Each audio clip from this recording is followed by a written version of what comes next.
সবাইকে অসংখ্য ধন্যবাদ জানাই। সাততলার উপরে কিভাবে গ্যান্ডারি চাষ করা যায় এবং গ্যান্ডারি কিভাবে হয় সেটি আপনাদেরকে দেখানোর চেষ্টা করছি। আপনারা জানেন এই চ্যানেলটি বিভিন্ন প্রোগ্রাম করে থাকি। আজকে যেহেতু আমার নিজের করা একটি গ্যান্ডারি ক্ষেত এবং এটি হলো বিল্ডিংয়ের সাততলার উপরে।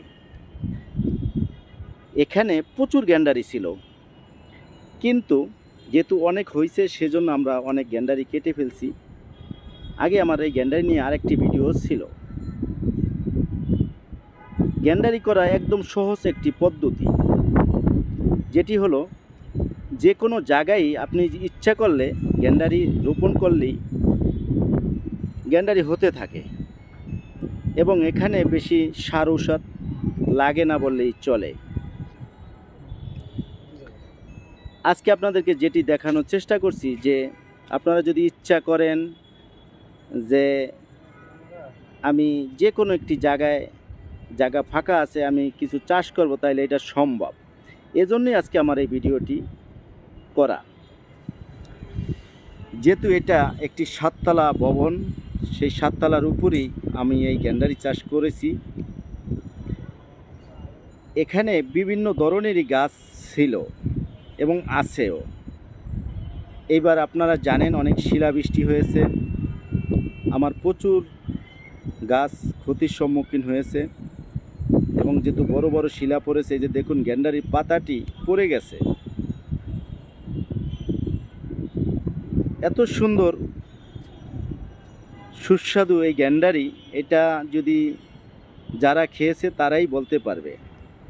এবং সাইজ অনেক বড় হয়। আপনারা ছোট সাইজ দেখছেন, সামনে দেখেন এই যে আমার সামনে অনেক বড় গ্যান্ডারি,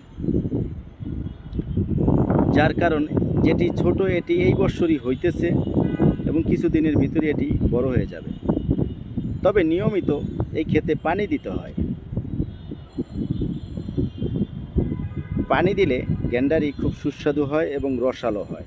এই যে দেখুন কত বড় একটি গ্যান্ডারি, এটি হলো গত বছরের। যেহেতু এই বছর নতুন, ছোটটি হলে এই বছর নতুন হইতেছে এবং শিলাবৃষ্টিতে অনেক পাতাও নষ্ট করে ফেলেছে। এই যে দেখুন এটা মনে হচ্ছে যে মরা, কিন্তু এটা একটা রোপণ করা গাছ। এটা নিচ দিয়ে উপরের পাতাটা মরে গেছে, এটা কেটে দেওয়া উচিত ছিল, যদি ওইটা করা হয় না। এখন ওইটা লাড়াছাড়া করলে অনেক সময় গাছটা নষ্ট হয়ে যেতে পারে। এখানে প্রচুর গ্যান্ডারি ছিল, কাইটা কমানো হয়েছে এবং যেই আসে না কেন খায়, খাওয়ার জিনিস খেতেও ভাল লাগে। সেক্ষেত্রে আপনারা বাসার আঙ্গিনায় বিভিন্ন জায়গায় আপনারা যদি যেখানে অবশ্য কিছু জায়গা থাকবে সেখানে আপনারা চাষ করতে পারেন। আজকে যেহেতু গ্যান্ডারি নিয়ে ভিডিওটি করা, সেজন্য আমি অন্য কিছু দেখাইলাম না, যেহেতু অনেক গাছও আমার নষ্ট হয়ে গেছে। শুধু গ্যান্ডারিটি দেখানোর চেষ্টা করছি। এই চ্যানেলটিতে যারা নতুন তারা অবশ্যই ফলো দিয়ে সাথেই থাকুন। কে কোথা থেকে ভিডিওটি দেখছেন লাইক কমেন্ট করে অবশ্যই আপনারা জানাবেন এবং আপনাদের মতামত তুলে ধরবেন। আমার এই ছোট্ট প্রচেষ্টা আপনাদের সামনে শেয়ার করলাম।